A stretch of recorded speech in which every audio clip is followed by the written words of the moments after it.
Di tengah hiruk-pikuk kota yang tak pernah tidur, ada sosok yang selalu kita temui.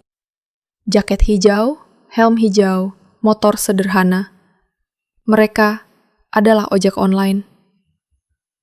Bagi banyak orang, pekerjaan ini terlihat mudah, fleksibel, bebas atur waktu, dan katanya pendapatannya cukup. Tapi, di balik senyum ramah mereka, di balik sapaan selamat pagi dan terima kasih, ada cerita yang jarang kita dengar. Cerita tentang perjuangan, tentang lelah yang tak terlihat, tentang potongan yang mencekik, dan pendapatan yang jauh dari harapan. Hari ini, kita akan membuka tabir itu, mengupas sisi gelap ojek online. Mari kita mulai dari awal, dari janji manis yang dulu dilontarkan, hingga kenyataan pahit yang mereka alami hari ini.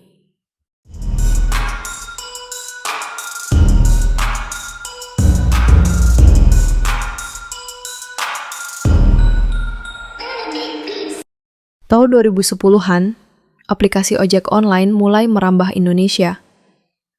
Mereka membawa janji besar, kerja santai, pendapatan besar, tanpa bos, bebas atur waktu. Di awal kemunculannya, tarif perjalanan cukup tinggi. Potongan aplikasi rendah. Banyak orang berbondong-bondong mendaftar jadi driver. Motor baru banyak yang dibeli, meski harus menjual kendaraan lama. Semua demi harapan mendapat penghasilan lebih baik. Namun, seiring waktu, kisah berubah. Tarif turun, potongan naik. Sistem makin mengikat.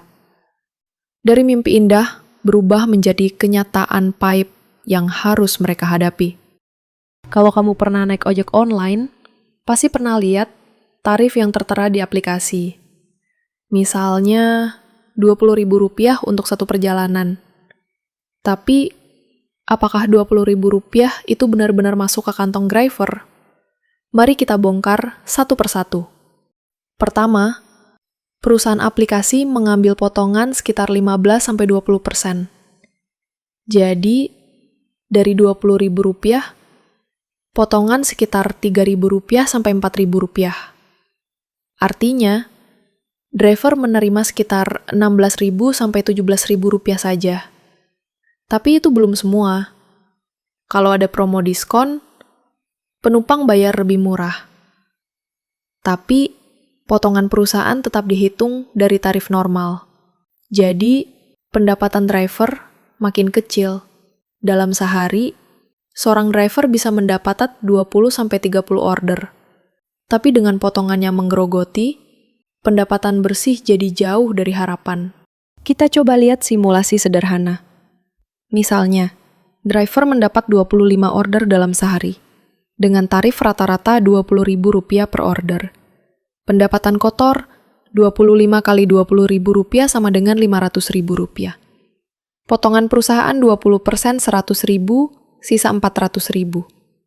Itu belum potongan lain seperti bensin, makan, servis motor, dan kuota internet.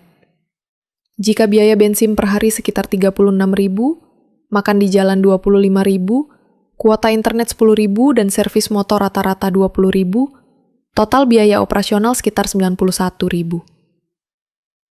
Jadi pendapatan bersih driver tinggal sekitar Rp309.000 untuk 12 jam kerja.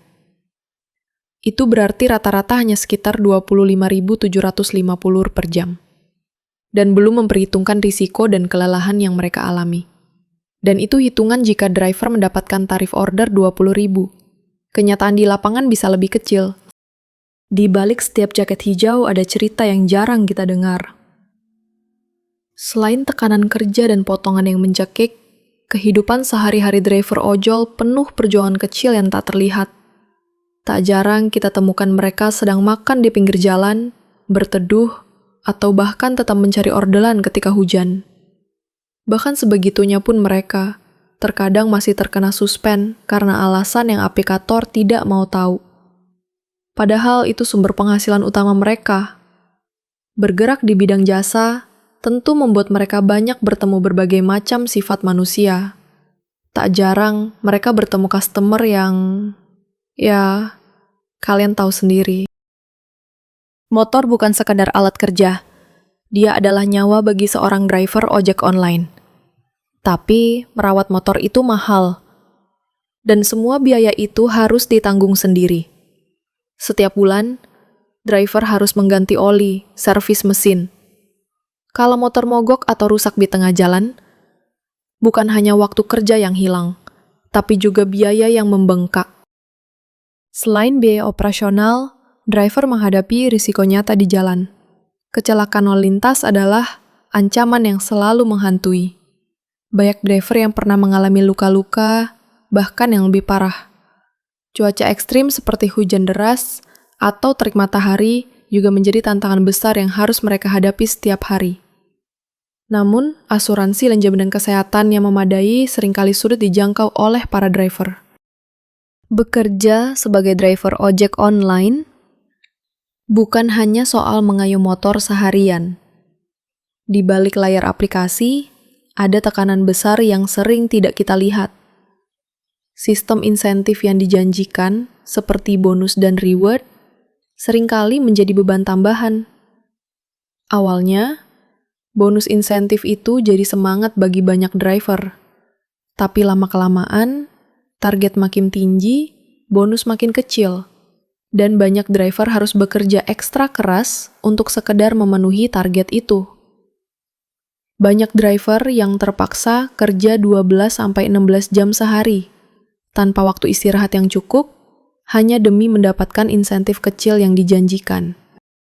Mereka bukan hanya pengantar kita, tapi pejuang yang setiap hari berjuang untuk hidup lebih baik. Kita sebagai penumpang bisa melakukan sesuatu. Berikan mereka rating baik, berikan tip jika mampu, dan selalu hargai perjuangan mereka. Dan untuk pemerintah dan perusahaan, kami berharap ada regulasi yang lebih adil, perlindungan kesehatan, dan jaminan sosial yang memadai. Karena sedikit rasa hormat dan perhatian bisa membuat perbedaan besar dalam hidup mereka. Terima kasih sudah mendengarkan. Semoga cerita ini membuka mata kita semua. Mari bersama kita hormati dan dukung perjuangan mereka.